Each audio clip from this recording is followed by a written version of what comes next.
Hello, friends. Welcome back to another episode of Jonah in the Pod. Today, we have a very special guest. We have uh, someone that has married my sister, my brother-in-law. Someone that I've known for about 3 years, but the year that he was introduced in my life, I wasn't really around. So I missed all the small talk phases, and we were just into the nitty-gritty. So everyone, I hope you guys will enjoy this guest I have. But everyone, please welcome Ralph. Thank you. So Ralph is, like I said, my sister's husband. I was going to say my sister's brother. Not quite. My sister's husband. You've been married for A year. literally a year and a month. And we will get into that eventually. But before we get into that, how about you tell me and tell everyone about who you are and all that stuff? Sure. When I get asked this question of who I am, I don't know where to start. But basically, I was born and raised in Lebanon. Studied just like any other person. Decided I didn't like the country and wanted to get out. So I looked for opportunities elsewhere, and I moved to Houston early 2012. Spent 5 years. Bounced off to Dubai. Spent 3 years, and then moved to Sydney in 2019.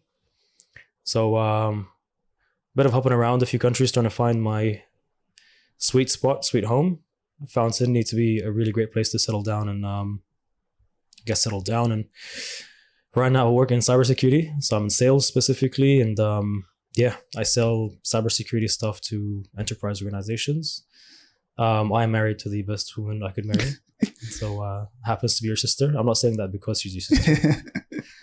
But I've been married a year and a few days, a year and a few weeks, I'd say. And it's been good. That's pretty much me. Yeah, fair enough. Do you want to just give us a small... Well, we're not going to go deep into your testimony, but do you want us to give us a small thing about your testimony, how you came to Christ? Or Sure. Not really by force, but I was born and raised in a Christian family. Yeah. Growing up, I remember my dad persuading me when I felt lazy to go to church every Sunday. Became a habit. So going to church every Sunday was basically a habit that I grew up with. Moving around out of the house into, different countries and being independent kind of opened up a lot of doors for big temptations. Being in the US and Dubai, life was different. Life was easy. I slipped off path for quite some time and then realized that that's not what I was born and raised with. Especially I was born and raised in a Brethren church. Not many people know that, but it's a church that's really a bit more closed in their beliefs and not very flexible per se. So going off path, felt the guilt, went back on track. And that's one of the things where, you lose traction. Then when you gain traction again, it's a lot stronger than before. It's a lot more powerful. So I became more passionate about Christianity itself. Back then, it happened when I was in Dubai, and I kind of felt like there was a church that I'd go to on a Friday. It felt very different than going to church on a Sunday. I felt the church community was kind of missing, and I didn't really feel like I was in the church world that I wanted to be in. So I prayed a lot back then, asked God to remove me from this place and put me somewhere else. And a year or so down the line, I found myself in Sydney, found a really good church life. And I just grew with Christ even more so when I was surrounded by a lot more Christians, such as family and friends. So it's been a dive and back up, but higher than before. So I want to ask you a question about that all right, so you said the time that you sort of strayed away from the church and everything, you sort of felt some sort of guilt. Can you elaborate what that means? What was the guilt or like? Sure. The guilt was, you do something wrong, feel guilty about it. It's straightforward. But it was more of a void kind of developed within. And I realized as I strayed away from Christ, that void just got bigger and bigger, and I kind of felt guilty, like, why am I doing that? I felt a bit selfish, to be honest. taking the easy path. And then, I just wanted to straighten up. It took a while. It was a progressive change. But, got to the end result, which is, getting back to Christ and fighting temptation and staying away from the bad things. How long ago was this? Like, I'd say around 2013, okay, 2014 is when I started straying away. And it was a year or two after that I kind of put myself together and went back on track. Yeah. Well, it's good that you came back on track. Yeah, I'm glad. Yeah, everything happens, I guess, for a reason. You wouldn't have met Jeanette. You wouldn't have met our family, all this kind of stuff, which is obviously from God. I think we can move on, unless there's anything you want to speak about with your no, I think there's a lot to talk about, but I guess we can move on to the next subject. All right, so let's talk about. We don't have to talk about Jeanette specifically. We can if you want. No, thank you. But you're newly married. You've been unmarried for a year. If you feel open to sharing, what has been the biggest struggle and the biggest blessing? So, two sides of a coin. Okay. I mean, you could say the struggle is the blessing because it teaches you a lot. Yeah. But I'll put them separately. The thing about marriage, if I were to describe what marriage is, I mean, after a year, I can't tell you what marriage is as a fact, but from my personal experience, it's more of a transition. But I realize there's two different types of transitions. It's not just one. There's one transition that happens, you walk into a church and you go back out, and that's the transition. It happens in an hour or so. But there's another transition that starts when you meet that person, and it's basically ongoing until, death do us apart, basically. So the first transition where, we went to church, we got married and got out, and now we're a married couple, going from, she's my fiancée to she's my wife. That's one transition. But the bigger transition is moving in with someone, going from, living on your own somewhere and then living with that person and joining all your habits and needs and requirements and different ways of doing things. It starts off with a confusion of, how is this supposed to happen? I want this cup, but that person wants the other cup, or I want this painting, but the other person wants that painting. Simple examples. They're not really paintings per se, but they're ideas of two different people putting their zones together. And then, so the challenge, which is not more of a challenge, it's more of you have to, get through it, is getting one person's comfort zone and the other person's comfort zone and putting them together into two people's comfort zones. It's not a smooth transition. It takes a while, but I guess, day in, day out, week in, week out, you get to a point where you just become comfortable.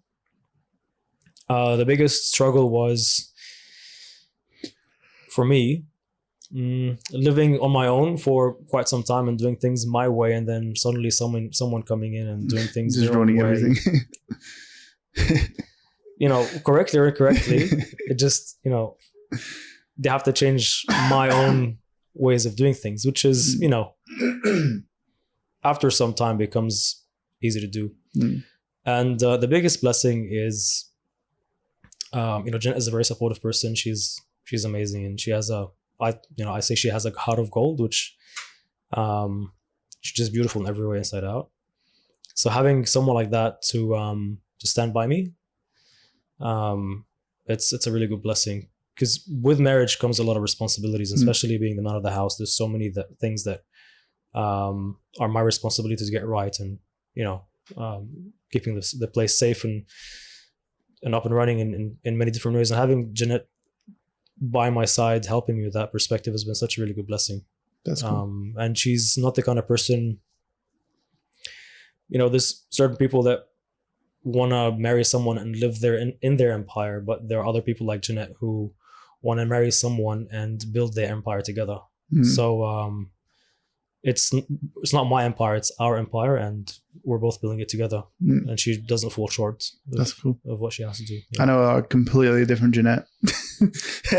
We're on a podcast, so I'm joking. Nice. So you said something about being a man of the household. Yeah.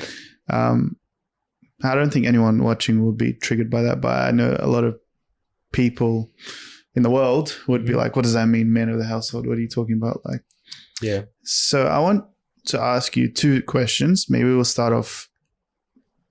So that you believe there are roles in marriage and genders have different roles, as I think most of us believe. First of all, how was it finding those roles with Jeanette? As in, like, did it come naturally, or was it like a lot of training and sort of practice? And like, was it sometimes maybe you were taking her roles and then she was taking your roles? Does that make sense? Or was it just It does. I kind of set everyone's expectations from day dot. Before we got married, I was straightforward and said, I'm the man of the house, you're the woman of the house. I have my roles, you have your roles. Do you agree? And Jeanette agreed. So it was from day one agreed upon our roles. Now, when it comes to roles at the house, like simple things like Jeanette doesn't like folding clothes, and I'm not a big fan of dishwashing. So I fold the clothes and she does dishes, for example. But there are other roles such as, important decisions. Again, me holding most of the responsibility of the house. I do take into consideration other people's opinions. I take Jeanette's opinion very heavily, and we make decisions together. But at the end of the day, the decision maker is one person. It has to be one person. You can't have two decision makers in one household. I see, speaking outside the box, I see a lot of issues in our culture today where, I'm all for women and men's equality. But when you have two decision makers in the house, there's always going to be a clash. In today's world, women are as capable as men and vice versa. So I have no doubt who has higher capability. There are households where the woman is a decision maker and the man is not, which is completely fine, but you can't have both. So in my house, in my world, it falls upon me with the responsibilities in decision making, and setting that expectation from the beginning kind of saved us a lot of trouble. And when it comes to household duties, we just both chip in. We both do the household duties equally or not. It doesn't matter, but it's pretty much it. So you said from day dot, was that the like from day dot you sort of set the expectations? Was that from when you moved in together, like then when you got married, or was it even before then? Before then. Before even I proposed to Jeanette. So I didn't jump into it. It took me some time. I took my time. People are asking when and rubbing their fingers around the ring finger. And I said, just, when the time is right. And Sorry. You asked me something about, who are you in the beginning? And I'm the kind of person who thinks not twice, not 3 times, but 10 times before making big decisions. When I got married at 38, that says something about me, right? Jeanette's not the first person I went out with. So I either do something right or I don't do it at all. So before even proposing to Jeanette, I wanted to make sure that we're on the same page in terms of, what we're doing, where we're heading, what the expectations are, where we want to be. And the roles of man and woman in the house were one of the things that we covered. Okay. So I will say, I'll ask the question, what do you believe the roles are of man and woman? You can't be specific as to what a man's role or woman's role is in a very general way. But when it comes to marriage, a man's responsibilities, they could be maybe less responsibilities, but more bigger responsibilities. And what I'm trying to say is, there's a household in question. There's a family, and maybe later there's kids. So I believe the man's role is to keep his house together. Of course, being married, it's more of a 3-strand marriage. So it's me, Jeanette, and Jesus Christ in the middle of us. So keeping the house together, keeping the house safe, making sure that decisions in the house are made for the better and not for the worse. And sometimes we get to a point where there's difficult decisions that have to be made, and just have to make these decisions. There's no guidance of who has what roles, but it comes without a question. Problems arise or responsibilities arise, and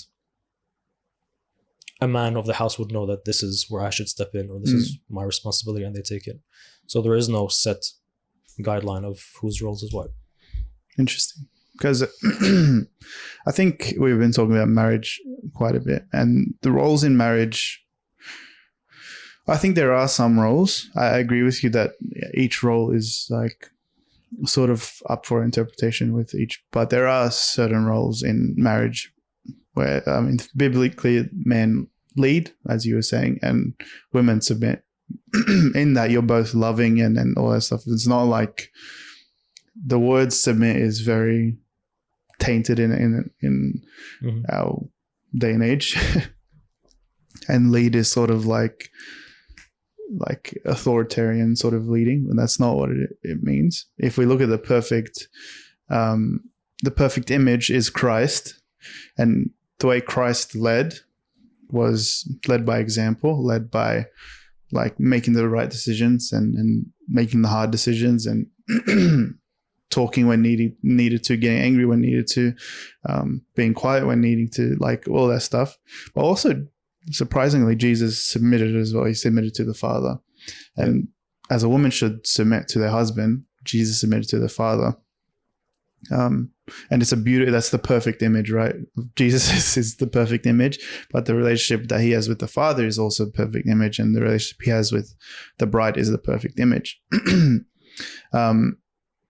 My question, I have another question, sorry, is for those that are, I would say, maybe out there struggling with their image of like, let's just use me as an example. Let's say I'm struggling. I'm not saying I am, but let's say I'm struggling of knowing what it means to be a man. Sorry, I'm coughing a lot. Literally just recovering from COVID. So let's say I'm struggling to know what it means to be a man. What do you think are some like important factors to bring into, not even just in marriage but in life? Let's say I'm thinking about getting married. What are some things that I sort of need to work up maybe before I even start thinking about marriage? The question has a few questions in it. But yeah, I have so many I'll try to. Please break it down if you I'll like. try to break it down. So first of all, when we talk about men, especially in today's day and age, in today's culture, specifically in Australia, partially, we see that a lot in the US and Europe as well. But in the culture we're in right now, I'll ask it as a question. I'm not going to state it as a fact, but do we see certain people or certain organizations or certain mindsets attacking or shaming men for being men? And a simple example would be, someone, man or woman, or what they call themselves is, up to them. For example, said that, men's clubs have to be, discontinued, or there has to be a stop to opening more men's clubs because, as what they said, our men in our society today aren't treating women with respect, or with the respect that they have to be treating them. And, something similar to that. I'm not going to go in details of the exact story. Yeah. Others, have this idea they're trying to create that men are toxic. So when we look at the way that the culture today is painting men or trying to portray men as, we also look around and ask, okay, so when we use the terminology, someone's coming out of the closet for whatever reason, why do we use the terminology of coming out of the closet? Is it because they were in the closet because they were afraid of rejection and afraid of what the culture or the surroundings would think about them? If so, why is that terminology portrayed in such a way that these people were hiding and now they're coming out to the public. Hmm. And the reason I'm using that interpretation is because I've seen that it's not only applicable to people with different sexual desires, but also for men in general. Culture today and society today makes it seem as if though it's shameful to be a man. And so a lot of people, men, hide in their closets simply because they don't want to be attacked by society and being called toxic. Now, if we spin the whole thing around, I don't really shed a lot of light on what people say about men because there's a lot of lack of knowledge in that perception. Simply because men cannot be toxic, because what makes a man is by doing everything that a non-toxic person would do. And being toxic does not make a person a man, meaning, you know, non-men are toxic, but men are not toxic. So, for example, if we say a man is aggressive, thus he is aggressive, thus he is toxic. A man who is aggressive is merely a man. He's a male who hasn't tamed his emotions to become a man. Thus, you know, you can't say a man is toxic because he's angry. Or you say men treat women harshly, thus men are toxic. It takes a man to respect a woman to a point they would never treat her harshly. Yeah. Thus, a man cannot be toxic because he attacked a woman. He is not a man. He is a male. So all these perceptions from culture have kind of put so much pressure on the growing young men we have around in schools, churches, everywhere around. And just the whole culture of it's sort of like a fashion of being whoever you want has kind of put a lot of pressure on boys who want to grow up into men, being so confused and being afraid of what their perception is like when they actually say, I'm a man. And I bet you if I go right now to the city and stand up and say, I'm a man, 9 out of 10 people are going to, look at me and say, like, what's the guy saying? Like, this is a joke. And then you have all these ideas and social bloggers that want to go up there and speak as though they're, the Freuds of our today's age. And all these surroundings, all these, all this atmosphere around kind of puts a lot of pressure on men that want to grow up into men. So this is where, if we look at the church,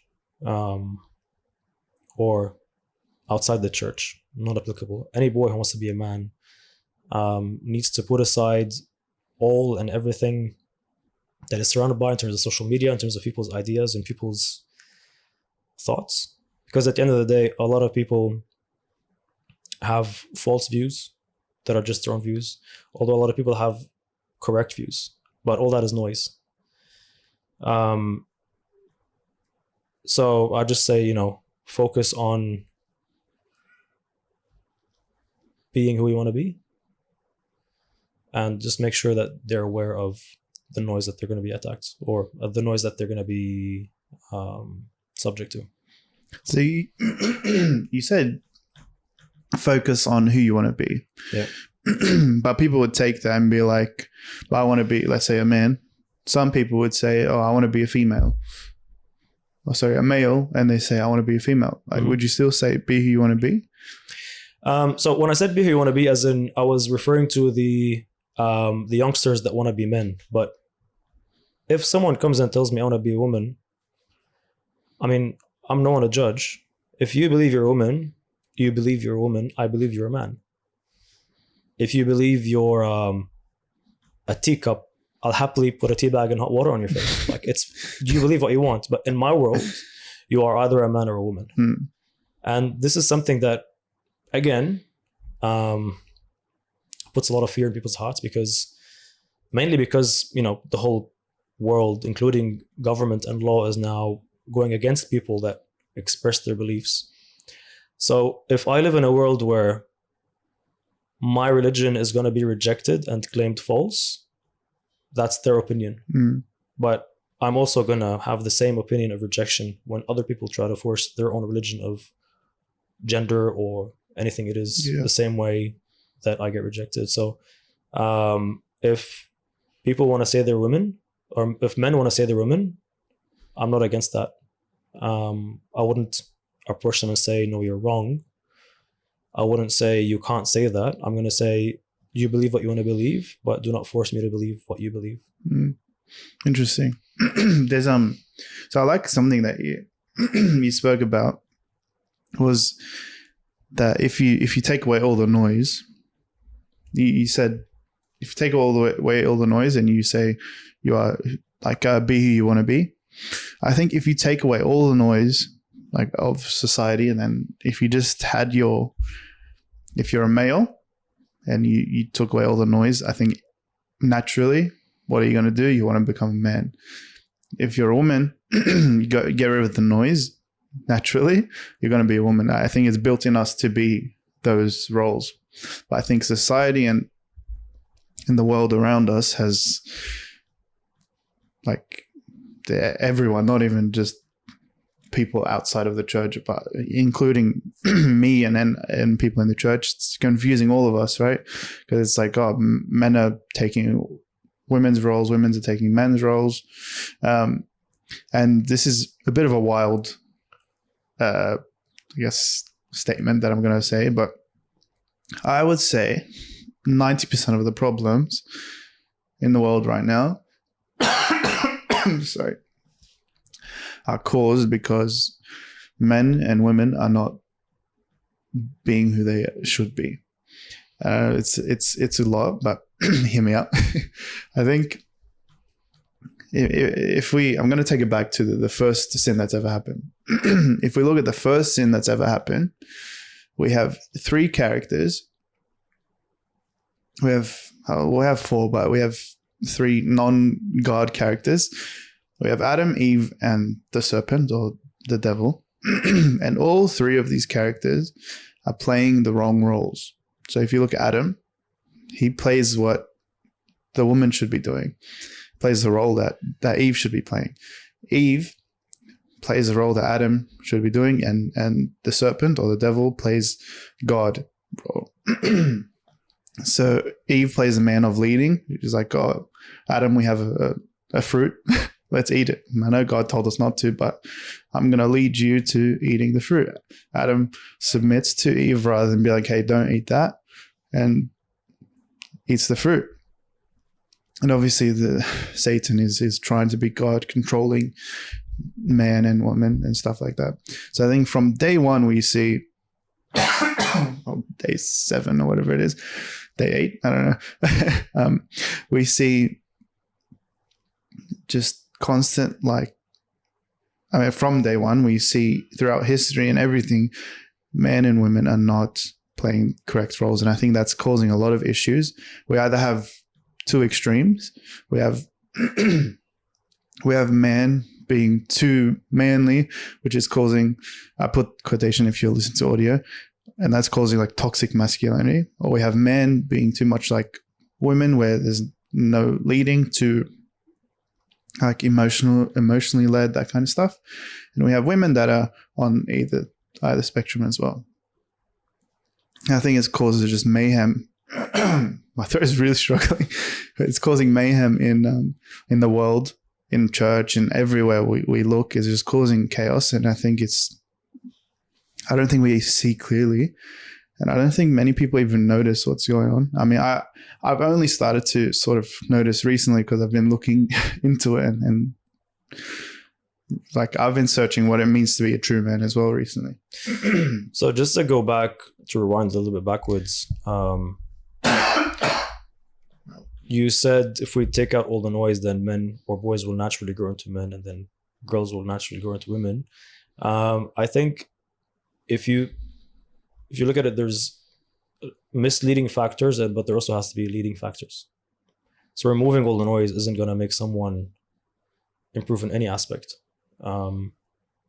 If I go to uni, I could eliminate all the noise of games and going out and partying, but if I don't put the effort of learning and moving forward, then I'm going to stay where I am. So if we apply the simple example on teenagers growing up into the respective men or women they want to become, I believe they need to keep in mind that, yes, take out all the noise and focus on your end goal, but also rely on your role models in your life, while making sure you pick the right role models, godly role models. If I would want to specify gifts of advice, I would recommend turning away from misleading factors and turning to leading factors to be able to grow.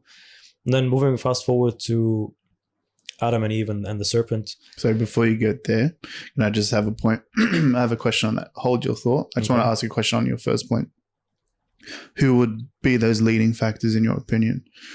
It depends. In a household, it could be an older sibling if they're the right person to look at. It could be a parent. It could be in school. It could be a mentor. It could be a dean. In a church, it could be people that are just 5-10 years older than you, or same age but have more experience. So basically, finding the right person who has the success that you're looking for, while being very careful not to pick the wrong people.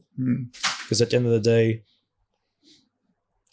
if you want to become better, you need to be hanging out with people that are better than you, or at the stage where you want to become. So if an example is, a boy wants to grow into a man, or they're not sure what to do, or they're going through something and they want, help, the best person to reach out to is someone they look up to, such as an older brother. But if we turn this into the church, there are men with whole different types of experiences, especially men who have been out of the world and back in and have learned from their mistakes so much that they have so much to offer. So me being in a church, and I look around, I would say, find someone who's been through that experience or has that maturity that you could learn from. So I think in my thought process goes to Paul and Timothy from the Bible. That's always the thoughts that I have. So I need to find the Paul to me being Timothy, because Paul was like the greatest disciple to Timothy. So Timothy was the greatest disciple to Paul. I don't know how it works. But yeah, I agree. That's all. I just wanted to clarify that. Cool. So your next point you had, if you remember it. Yeah, Adam and Eve and the serpent. I mean, you have a point where maybe Adam was being led or submitting and Eve was taking the lead. It could be, Adam didn't know what to do at the time. He just got a whole woman into his life and he has no idea what to do, right? It could be in his mind, he's like, no, don't do it, but do it. Let me see what's going to happen. Like, I want to know what's going to happen, but you do it and let's see what happens to you. And if it's okay, I'll do it again. There's many different explanations, but if we focus on the important factor, which is today's day and age, I mentioned earlier that if a man can do it, then a woman can do it in 99.99% of the time, apart from lifting crazy amounts of weight or whatever it is. Men and women are equally as capable in everyday life things. A man or woman can both control an entire bank by being the chief executive officer or whatever it is they are. But again, we go back into your capabilities plus your roles in a certain aspect. So if we're looking at marriage or we're looking at relationships, one person letting the other person drive does not make the first person less capable. It just means that, one person's going to lead, another person's going to be there. It does not take away from the first person. So I guess that's something that is missing a lot in culture today, is both people want to be the leaders because they're both capable, and that's where we have the clash. Interesting. So with that standpoint, why do you think the Bible says women submit and men lead? Well, That's a really tough question to answer, to be honest. Our God is a very complex, um, God, Yeah. phenomena, the Alpha and the Omega. And, as humans, sometimes we try to understand what God says or does, or why he allows and disallows things to happen. So when to answer your question of why does God say that, simple question would be, he knows better than any of us. We could ask the same question, why did God create Adam and not Eve first? It's not was it chicken or the egg first? It's God created Adam and then created the woman out of him for a specific reason. Is it because, God created a man in such a way that he's capable of being a leader? I'd say maybe. And to go back to capabilities, yes, men and women are equally capable, but there are some things that men can do. Generally, more than women. And what I'm trying to say is, and if you're going crazy online, just hold your thoughts for a second. I'll explain what I'm trying to say. If we pick out 100 men and we pick out 100 women, and we say, okay, who's going to run 100 meters faster? There are women that are a lot faster than men. But if we do the general rule of thumb of how many men are going to cross these 100 meters quicker than the women that are across the 100 meters. And a simple example is, why do we have men's Olympics and women's Olympics? Why isn't it mixed? It's because the way we're built is men have, in general, a certain amount of physical and maybe mental capacity stronger than other women. And, if we look at other things, a man's body may not be able to withstand as much beating as a woman's body. For example, if a man were to fall pregnant, he might die. But if a woman falls pregnant, she's fine. Mm-hmm. It's just a matter of God created man and women, a man and woman, in such a way that they would fit in the roles. Now, why God picked the man as a leader, not the woman? That's a question I'd ask God if I go to heaven. That's hopefully. Interesting. Because I would, I thought you would have a standpoint of, I'm just going to say it, when men, I don't know how to say it without sounding rude, but let's say women are more emotionally led, men are more pragmatic. Yeah, sort of thing. But again, we go back to the same question: is that how God made us, and why? So yes, women are, they may be more emotional, but is it because they're made to be, mothers and raisers of children with the men? It could be. I'm just giving an example, but it all rolls back to our God created man and woman in such a way according to his plan.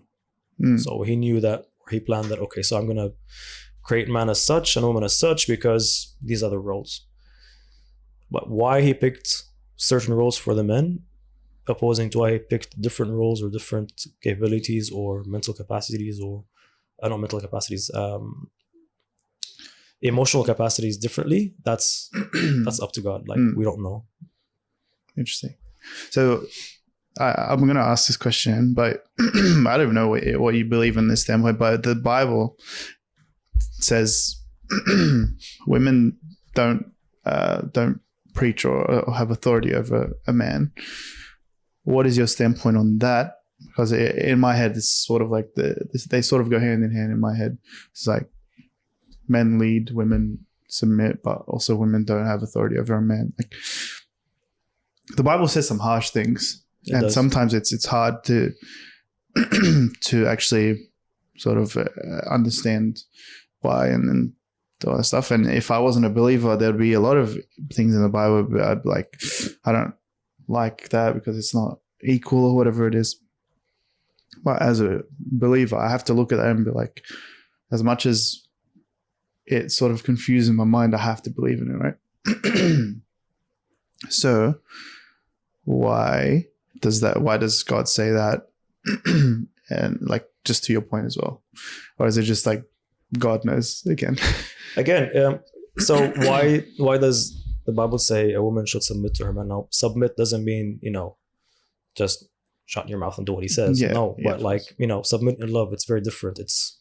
It's godly submission of, letting them be the leader and following. I'll ask you a question. If in a different planet, God created women as the superiors and men as the people who had to submit, for example, and said men have to be silent in church and women do their thing. In that world, we'd be sitting there having the same conversation, asking, why did God say that the man should submit? So that's one perspective. Again, it's God's, it's the way God created or made existence to be. And again, we could ask the other question: did God pick one person to avoid the clash? Because if God doesn't say a woman should submit to her man, and then the world goes on and people get married, are we not going to have that clash of one person's going to say I am, and the other person going to say no I am, and then they're going to clash, and then so did God set the the guidelines from the beginning for a specific reason? Could be. Why he picked the man to be the leader? We can only say that this is how God created man and woman. And if we go back to the question of a woman should not preach in the church, and the whole context of that passage, it kind of hit me hard. As I mentioned earlier, I grew up in a Brethren church, and I remember walking to a church one day and realizing, why are the women on this side, and why are all the men in the front? Why that difference? And I realized that they took it very seriously. Like, women could not pray at the church. Now, I'm not saying they did something wrong, but that's their church. This is how they did things. They believe, yeah. And coming to going to the West, to the US, where sitting in a church one day and this woman goes up and prays, and I'm like, what are you doing? And I'm looking around, everyone's just normal. I'm like, is it just me or what's happening? And I had chats with pastors in the US and here in Sydney in different churches, because I was keen to understand the different perspectives of what it meant. And basically, cream of the cream was, well, God said that women should not teach in the churches. What they didn't say they couldn't pray or read a Bible verse. And again, why God did that, I honestly can't tell. I know, I have no doubt that a woman could learn the Bible and say a word of God and talk about it. Why that's not a thing in a church? That's a God question, not me. So that's interesting. Yeah. So I like your standpoint. I like where you're coming from, but I am also going to disagree with certain things you have said. You said men and women are both capable of the same things, and to a certain extent, yeah. You clarified, like, men are physically superior in quotations. Built differently. Yeah, built different. Yeah, I should have said that, but it's fine. As in, like, we can lift more and stuff. Like Jeanette trains all the time, but I can go to, like, I don't train much. I can go to the gym, probably lift more than her. Like, I fully agree that men and women are equal. Absolutely. But I also think we don't have the same capabilities, even further than what you were saying. I think there is a reason why God tells men to lead and women to submit, women to take care of the children and whatever else, men to lead the church or whatever it is. Would you? This is gonna sound bad, but Andrew Tate. Andrew Tate. He's not the best, I know, but he always uses an example. I like this as an example. Is if a man was in charge of let's say you had a kid and it was just a man, like just all men taking care of the children, would you feel comfortable at like a nursery or whatever? So if a woman was taking care of all the No, if a man Yeah, was was taking taking care of care of all all- the kids at a nursery, like, and you took your kid to that nursery or whatever. Do we call it a nursery? What do we call it? I know in England they call it a nursery. I don't know what we call could be a it. nursery, could be Childcare or something. I think you would call it childcare center, mate. Listen, it is a really good question, and from my perspective, I have a work with children card because so do I, yeah. I've been in churches and helped out and stuff like that. And being around children, you have to be Mhm. whitelisted. I think the perspective here is the conception of culture is men have a lot, or men, there's a higher chance that a man would want to harm a child or Right. abuse a child Okay. than a woman. Another perspective is, if you go back to the way God created man and woman, I'm going to turn this off. He kind of created women to raise the children, if you want to say so. Mm-hmm. I'm not saying men aren't capable of doing so, but going back to the question of Andrew Tate, of would you be comfortable with a man taking care of kids in a nursery? I would say, why not? I'd say, no, sorry. I meant just men at the nursery. If there were no women there. As in, like... Again, why not? There's... Bless you. I mean, I've heard stories of women abusing kids. Yeah, of course. And men abusing kids. At the end of the day, if you have the right men, sourced for this job, I'd say why not? But then we go back to the same question: are men as emotionally capable to deal with kids as women? Generally speaking, maybe yes, maybe no. So I don't think, for me, it's not a problem unless these people aren't really like observed, brain checked. fog. Just check, like the working with children check is there for a reason. All these things. Yeah.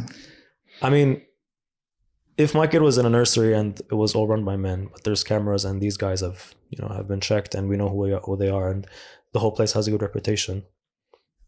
I mean, I don't see why not. But then the question goes back to, is it the man's role to be nursing kids? Are they built for it? I'm not saying they can't, but who's better at it? Yeah, that's what my sort of point is. Because this also rolls back into this big dilemma of, the women in IT movement, or why are most of the nurses women, or why are most construction people men, or why are C-level executives mainly men. I had a chat with a CFO of a bank, and we're talking about this debate, and they brought up a subject that kind of rang a bell, and they said sometimes women are emotional, and sometimes it serves for the better, sometimes for the not. So sometimes getting to that level of authority, are they led by emotion or are they led by theory and mind and all that? So when you go and ask the same question, why are most nurses women? Well, no one really forced anyone or gave anyone a choice of you're either going to be a nurse or go home. It's just the way it happened. Mm-hmm. Is it because emotionally they wanted to take care of patients, or is it because they saw that it was a less demanding job and that was an easy option? I don't think it was an easy option because the governors was a lot of studying. So all these naturally fed in place for a specific reason, or maybe many reasons. But I guess, and I may be wrong. I mean, it's just an idea. Sorry. I think generally speaking, and this is not, doesn't apply to everyone, but generally we could say that sometimes women may have a bigger emotional capacity than men, which is why in jobs such as nursing or kids nurseries or being a mother or doing certain things, they're more suited for this job because they have the emotional capacity, or they could generally have the better emotional capacity than men could. Yeah, see, I fully agree with you. That's sort of the point I was trying to make. Maybe I didn't really make it extremely well, but that's what I'm trying to say is that I think men and women have maybe, I don't know, maybe it's not the ability or capabilities, but it's naturally men would be like, oh, they see like they want to do sort of hard labor. Now I'm just saying that I don't want to do hard labor. But I'm saying like stereotypically, men want to do hard labor. You want to see a woman want to do hard labor stereotypically, but you wouldn't see a man wanting to go teach at a primary school or naturally like. And I'm not saying it's bad if you do, because I know there are some really good, what are they called? Primary school teachers that are men. But I'm saying like naturally, I think women are better at that. So why would you not utilize that sort of aspect? Or in tradeship, it's men are usually better at that. So if I have a household, like eventually I'll get married and do whatever, I would assume that I would be taking care of the house, as in like, if something breaks, like Jonah, you got to fix it. Whether that's organizing someone to come and fix it or fixing it myself, I'll do it because that's what needs to do. I wouldn't expect my wife to do it at all. I think that's naturally what is going to happen. Or I expect it. I might be completely wrong. Mm-hmm. That's what I'm hoping, and I'm thinking straight up. So I think we agree, but we're just wording it very differently.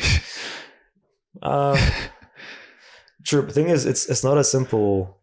It's not. It's not a unidirectional subject. There's so many factors, including culture and which country you're in and which class of people are talking about. But just thinking out loud, if we say that men were born to lead, or they have this leadership within them, or they have this dominance within them, is it a reason why men want these jobs that are just demanding and physical and makes them feel empowered, maybe? Or is for them it's fun, but for others it's torture?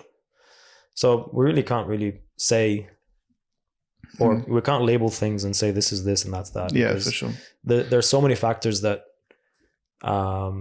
change things around. Like, we just came back from South America, and a lot of the Uber drivers were women. Now, I'm fine with that. It doesn't make a difference to me, but you don't see a lot of women Uber drivers or taxi drivers in Sydney, for example. You see a lot of them in the US. So now, is it because they need money and to pay the bills, or is it because, they want to? I don't know. So yeah, it's just a whole massive Russian salad of factors that, could lead to anything. I don't know if you covered this, but I'm going to ask one question on this subject, so then we'll move into another subject just for a bit. Okay. If you could describe what you think it means to be a man, just shortly or whatever it is, and then I'll have my go. Then you. Sure. Wow, what it is to be a man. I've seen all these documentaries and movies and videos and snaps of what it is to be a woman. No one thought to ask what a man is, which is fine, but it looks like, what was it? What is a woman? But no one asks what is a man. I mean, it's fine, but the question is it because everyone just assumes what a man is and they know what it is, or is it because, is it vague? I don't know. I think everything's a bit skewed at the moment in the world right now. A bit? A bit, yeah. So what is a man? I won't say what a man is. I will say what I think a man is. Yeah. Because at the end of the day, it's not right to just specify what, a whole gender is. Or generalizing, yeah. For me, a man is someone who's passed through the maturity phase of moving from being a boy to being a man, meaning have dropped all the childlike attitudes from attitudes towards loved ones, strangers, and everywhere else. So from a very high level perspective, a man is a male who respects the people around him. A man is someone who can control his emotions and his anger. A man is someone who would revert to verbal clashes rather than physical clashes, meaning not too long ago, or on several occasions, I was attacked by men who wanted to get into a fist fight. And I just said, no, stop. We're going to talk this out, because if you're a man, then you can talk this out with me. And same happens, in other situations. I think a man is someone who's able to lead in his marriage, in his relationship. A man is someone who owns his mistakes. A man is someone who apologizes when he's mistaken. A man is someone who's forgiving and loving. A man is someone who's not afraid to display his emotions, including crying if he has to. That's, just scratching the surface of what I think a man is, because if we think about it, human beings are the most complex creatures roaming this earth. So it would be really difficult for me to tell you what I think a man is in a session of a podcast. But from a high level, I think these main points that I pointed out pave the way for other attitudes, other manly attitudes that make a man a man. Love it. Yeah, I fully agree. I will say my perspective, just because it's been on my heart recently. So this time period that I was sick, this is this and some other things were topics that I was really thinking of, and then whatever. Have you watched Lord of the Rings? Yep. So I watched Lord of the Rings during the first week or so that I was sick, and I was just like, man, Aragorn is such a man. Yeah. And then I watched Lord of the Rings, and I don't know if I searched about Aragorn or it just popped up on my recommended, but I was just like, what made you think he was a man? That's why I was like, why? That's what I was just wondering. I was like, bro, this guy's such a man. Anything that comes his way, he's just a man about it. It's crazy. So I did some, I watched a few videos on it and stuff. Sorry about my throat. And I was I deduced it to this, all right, and it's very simple, but it's also very complex. And I was bringing it back to Christ as well, because it's exactly how Christ is. I know Aragorn's a mythical creature. I mean, he's a human, but in a mythical world. But this is what he was. He was responsible. He took responsibility for everything. Everything around him, his family, his country, his nation, his loved ones, he took responsibility of. He sacrificed everything. Literally, I don't know if you remember anything about Lord of the Rings, but he had a woman that he loved extremely, but he sacrificed he sacrificed her, their relationship, to protect his world and everything like that. Sacrificed everything. If there was a struggle that came up, he would come up against it for the people around him and for his nation and all that kind of stuff. And I was like, that's sick. And I was looking back at Christ, and again, my favorite chapter in Philippians 2 talks about Christ as a man. And the biggest thing that it talks about is that he's humble, he's sacrificial, and he's loving. And I was like, for me, this is what I want to be. Every situation I'm in, whether people have wronged me or people are against me or whatever it is, I need to take responsibility for whatever it is. I need to be sacrificial in everything I do. No matter what situation I'm in, am I sacrificing for others, or am I being selfish and just sort of taking care of myself, sort of thing? I think I've done that a lot. I think people can look at me and be like, oh, Jonah's selfless. But when it comes down to it, when I'm sick or when I'm going through something, how am I reacting? Am I acting selfishly, or am I still being sacrificial? And loving, obviously, is a big thing. That's even in women as well, men and women. I think for me, taking responsibility and being sacrificial are the two biggest things about being a man. Again, it's very general. And maybe one day we can go much more deeper into the conversation. But for me, I think those two things are probably the biggest things. I think sacrifice, I would link sacrifice to love and selflessness, but not to marry a woman. I'll give you a simple example.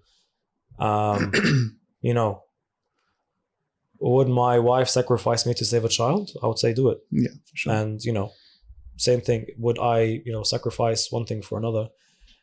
I think we see sacrifice as a manly thing because God sacrificed his son. But I do believe that sacrifice also makes women very strong women. Oh, for sure, yeah. And it, you know, it adds to their stack of characteristics. So yeah, I agree on you. Plus that. Yeah, for sure. Yeah, I'm not saying that women aren't sacrificial and stuff, but I think as a man, it is about like. I think in the extreme scenario of there's 3 people in danger, a man, woman, and child, the man has to be willing to to sacrifice himself before the other two. And you wouldn't expect the woman to be like, oh no, I'll go. Like they might do so, but realistically the man needs to go first. I know it sounds a bit morbid, but that's first the man, then the dog, then the kid, then the dog. True. Yeah, that's all I wanted on that topic. I mean, I said that, but now we're going to get into a topic sort of similar. Is there anything you want to say on that before? No, the topics we covered, we can go on for hours and hours. Yeah. From a high level, I think this is kind of... It's good. It's a good place to be. Yeah. And then look, I'm sure that there'll be a lot of podcasts. I'm hoping that people like Charlie and stuff will come on, so I'm sure they'll mention that. And I'm sure a lot of people may agree and disagree with me, and I would, you know, I'm keen to see what this podcast leads to. Yeah, all these comments we're expecting. Yeah, let's see what happens. Yeah, so this is fine. Like we're all about different perspectives. As long as it's not fully against the Bible, I'm happy with it. Of course. All right. The question to sort and actually, before we get into the question, drink some water or something. I have water, but it's just not helping. Before we get into that, you see the photos behind you. I know you're not an avid watcher of the podcast. Yeah, I know about these. You know about these. So you have full reins to take the photo. We're taking the photo. Okay. So you're basically asking me to take a selfie of us. Yes. Cool. Look, I would say make sure it's not too close to your face because you can see. Faces are white. Yeah. like you can see like Marcus's and stuff. It's just chaos. I'll get rid of them. Like. Ready? Yeah. Did it work? It didn't work. So. Wait, let me have a look. Do you want the flash on or off, by the way? You can have a look between what's. This is off? That's on. And then like that one's off, the one with Sarah. Oh. I'd say on is better, to be honest. Yeah. It's the red button at the top, at the front, sorry. Sorry if you can't hear Ralph, but...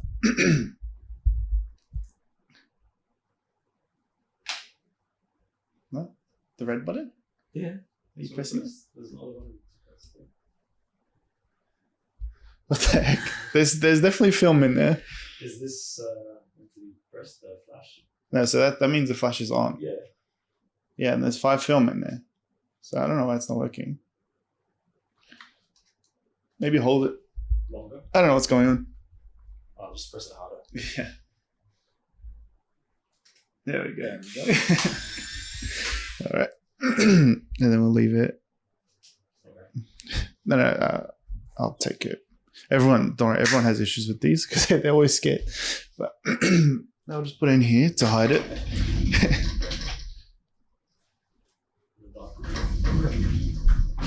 All right. So let me turn that off. So you said something at the beginning. You were talking about. Actually, we cut it so many times. I don't know if it's actually going to make the cut. But you said you make like you think about decisions like 10 times over. You think about I know we said we're getting away from this topic, but you said you got married at 38. So I want to ask you, what was the sort of, what stopped you from marrying other women? Sure. I'm wording it very weirdly. Sorry, I think 37. 37? COVID has affected my brain so bad. I was 37 when I got married. But yeah. Right, you turned 38. So you're asking why I didn't marry the... Like, what made you wait for Jeanette, sort of? Okay. Well, obviously, when I was younger, I was in relationships, and I said I wanted to marry them, and I said that I loved them and all that. But sometimes with the relationships, it takes a day or two to realize that there's too many red flags and that person's a no-no. Or you could be with that person for a year or two and then realize, wait, something's not right. From another perspective, relationships change people before and after marriage. So a few factors of, people that I was with changed, or I just realized that they're not the right person. And specifically when I was in Dubai, I was single for a couple of years because I simply could not find a godly Christian woman that I could be with.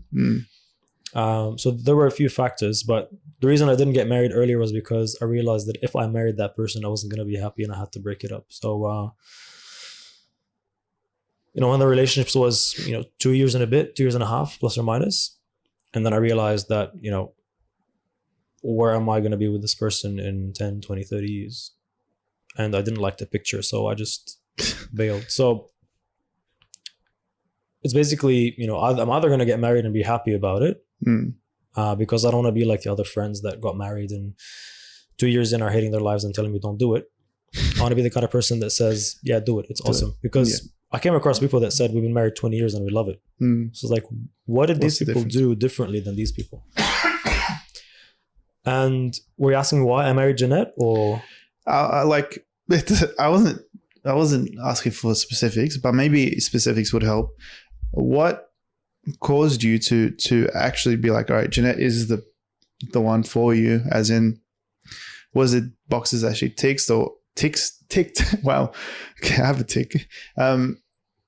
Were there boxes that she ticked, or was it you not being ready until that moment, or was it just circumstances? What like? It was a mix. Now, why I chose to stay with Jeanette. When we first started dating, some people say, love from first sight. It wasn't that for us. It took us a while to build the emotions because, the person that I am and the person Jeanette is, were kind of different at the time in terms of the emotional aspect. Especially this was Jeanette's first relationship. So it took her a while to register and learn what it was like to be in a relationship. So the first couple of months were not about love.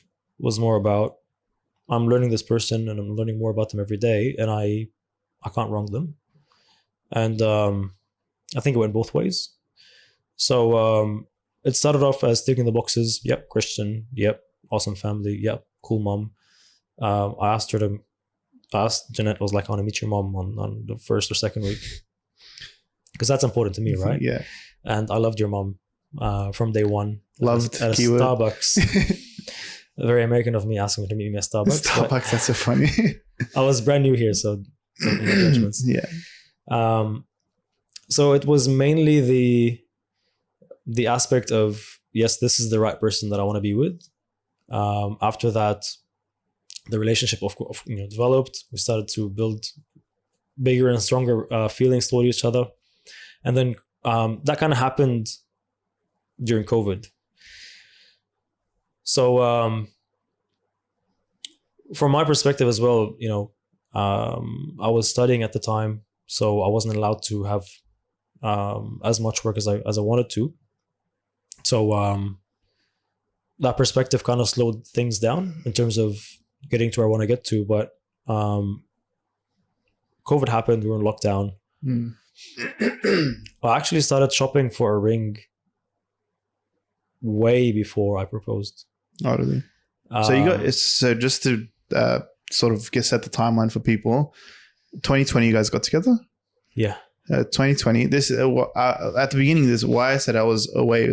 That's when I was in Port Macquarie. Ralph met the whole family, didn't meet me until I went to go get a haircut. And I was like, oh, who's this person? Yeah. So yeah, it was 2020 that you guys officially met. And sorry, I just cut you off, but yeah. Yeah, so we met in 2020 and then, so we met in 2020 and I proposed. And then I was like, okay, so I'm going to start preparing for that proposal, and went into lockdown. So at home, everything is shut. I'm like, even if I proposed, we can't plan a wedding because, the borders are shut until further notice. So we're like, let's wait and see until things start to look like they're easing up so we can, kind of get an idea of when we're going to get married, because I want my parents here, right? I don't get married and have my parents missing because the borders are closed. Anyway, I started shopping for a ring ages before I actually proposed. And then COVID happened. During lockdown, I sent some quotes to jewelers and but everyone was closed, right? And I remember I placed the order for the ring, I think it was October or November 2021. All right. And I received the ring 4 months after. Oh, wow. So from the process of trying to source and find the perfect ring to giving the design to the jeweler, for the jeweler to take the down payment, for the jeweler to give me the ring, that in its own was, a span of almost a year. Yeah. So a lot of factors played in the delay.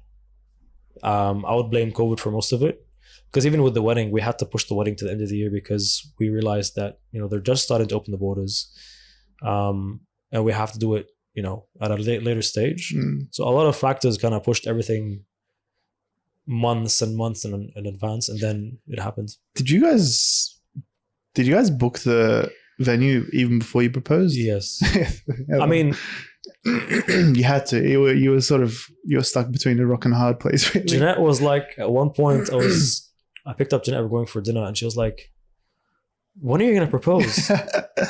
It's Jeanette type. And I just had to. I was like, I didn't want to tell you, but I've bought the ring, and I'm waiting for it to arrive.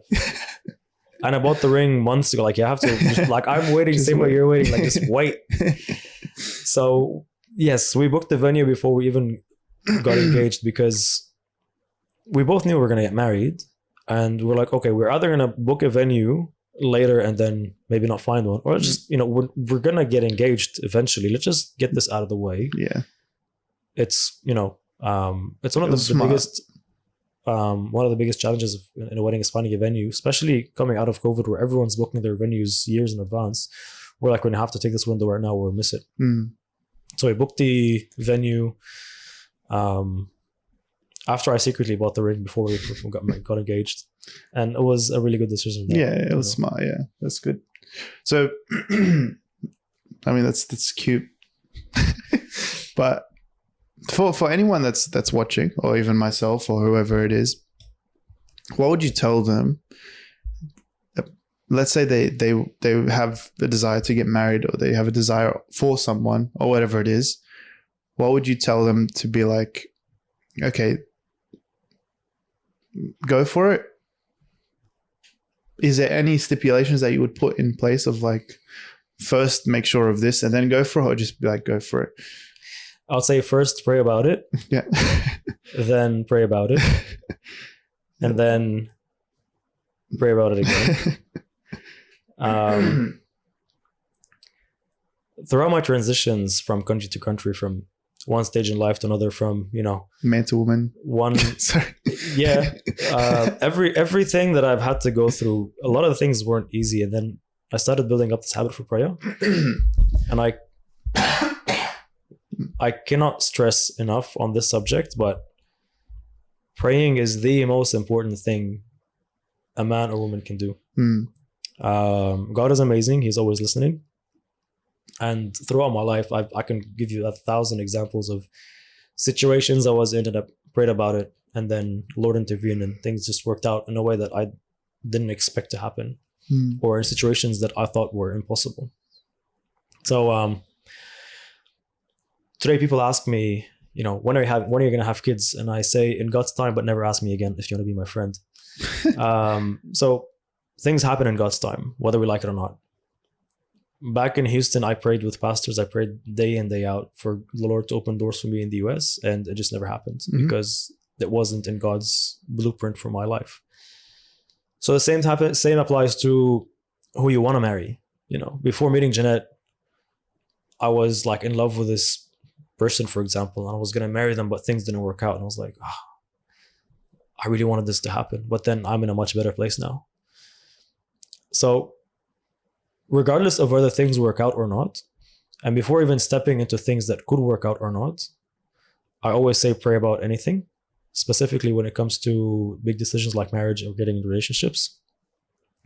For the young ones, or, you know, doesn't have to be young, but in generally, if a young person is looking forward to being with someone, pray about it, be brave. I see a lot of situations where someone has a crush on someone, but they don't have the courage to approach them. I'd say just do it. You never know what that person is thinking towards you, or they might have the same thought, but, you know, they're just waiting for you to pop a question. Don't rush things. And see, those two are difficult. Yeah. Together. Be brave, don't rush things. Exactly. Now, don't rush things as in, you know, don't talk about marriage 2 weeks in the relationship. Just, right. Yeah. You know, get to know that person, spend time with them, learn their family, learn their ways, learn their personalities. And I mean, it's gonna sound wonky, but to really know the person, you have to see how they act under pressure and in difficult situations.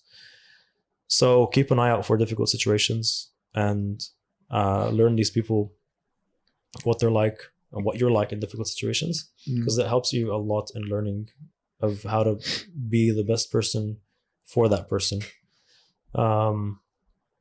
So yeah, generally, you know, as I said, pray about it, be brave, don't rush. But again, don't rush and take your time. It's confusing, but some people say, oh, you're 25, you have to get married, right? Or, oh, you know, talk's clicking, you should do this. There's no specific set time. Yeah, there's. It's in God's time, and it could be tomorrow, it could be in 10 years. Yeah. Something that you said that I think I asked Jeanette the same thing when she came on was, actually, I don't know what I asked her, but she said she was praying for you even without knowing you. And I was like, that's pretty cool. Like, she was praying like... Yeah, I remember that part. It's cute, huh? Yeah. It's like, I was praying for my future husband to,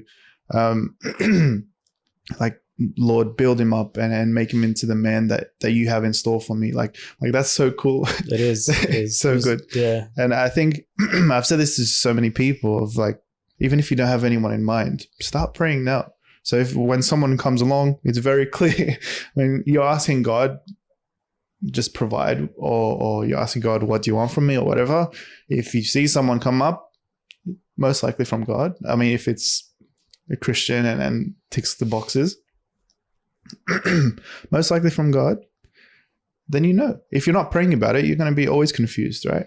But it gets more confusing if that person makes the wrong decision and ends up going like, hey, God, like, that's not what I prayed for. Yeah. So I love that you and Jeanette both had the same sort of answer with much more, but both with praying about it even ages before you even met, which is so cool. And something that I've sort of tried to take into place as well in my life. I have been like praying since I was like in year 7. Like what kind of kid prays for a wife when they're in year 7? Like, it's weird, but I think it's so important. My throat is so dead. Yeah, thank you, Ralph. I'm not sure if there's anything else you want to talk about, but I'm happy to. I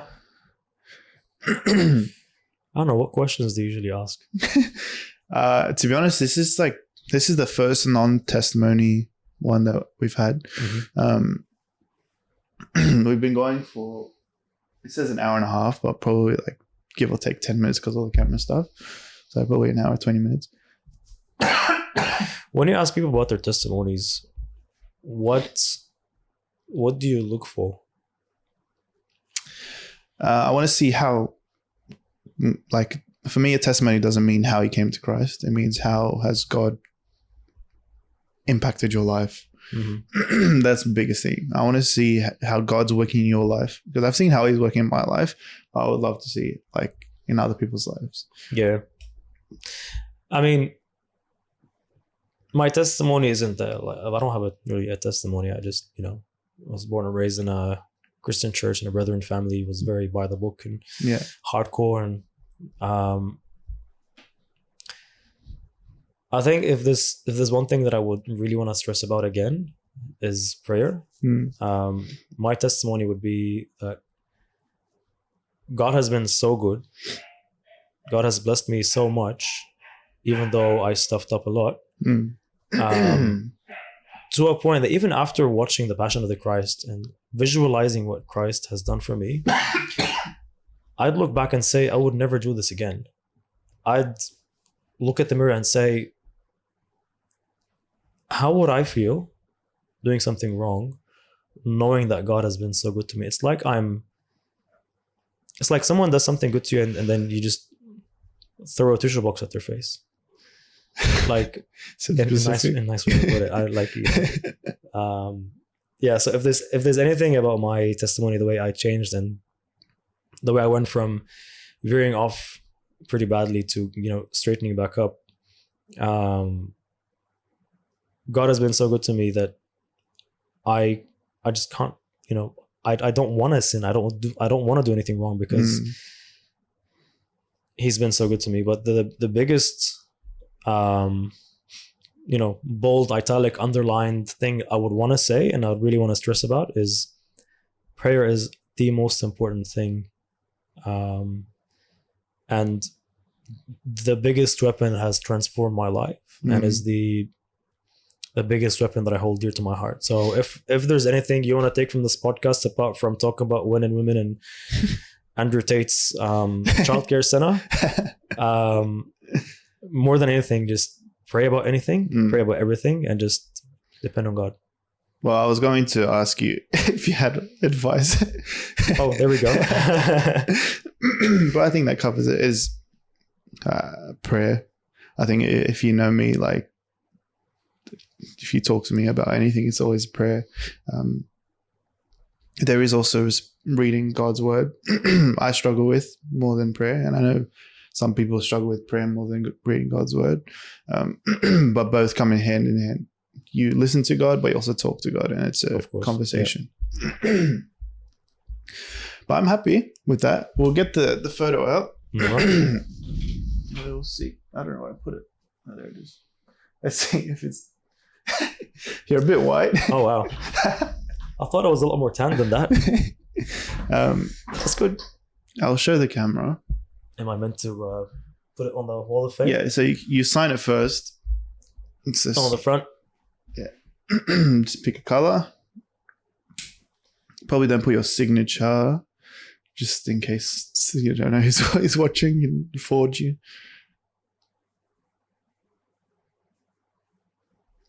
While he's doing that, this is the first episode of Non-Testimonials, and I actually really enjoy it. I'm excited for it to happen more often. I'm sure Ralph will come on again. I mean, if he wants to. He might have hated this experience, but... It was amazing. It's good. I wish we could spend more time, but I guess people have other things to do in their daily lives. People don't like it when it's longer. Yeah, I think people are playing at 1.5 speed by now, if not 2. Oh, for sure, yeah. I'm going to show the camera. So if you want to start speaking... Should I say something? Yes, what does it say? Was such a pleasure, brother. it's mirrored from yeah. I will give you a pin. I had a pin somewhere, and then you can pin it whenever you like.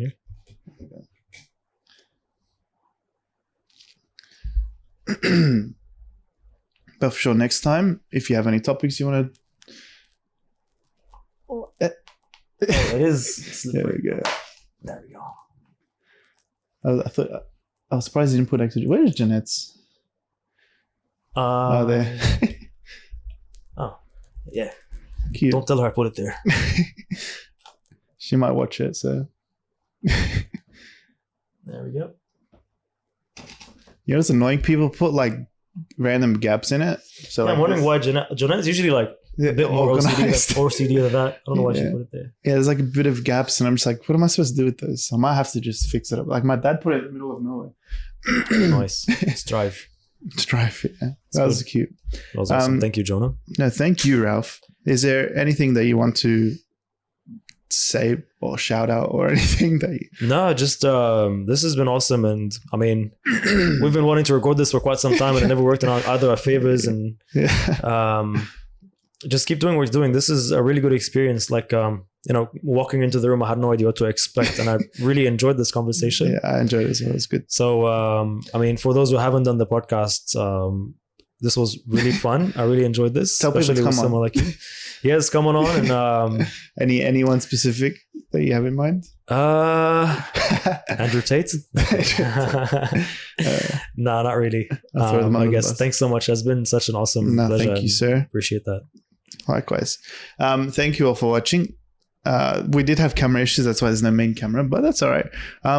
Like, subscribe, do all that nonsense. I was supposed to push, because we're on 75 subscribers or something like that. Like, not a lot. But I was like, let's get 100 by the new year. But I haven't been doing that. Let's get 1,000 by the end of the year. That's like 2 weeks. You can do it. It's a special promo. Yeah, well, thank you all for watching. And thank you again, Ralph. And I will see you later. Peace.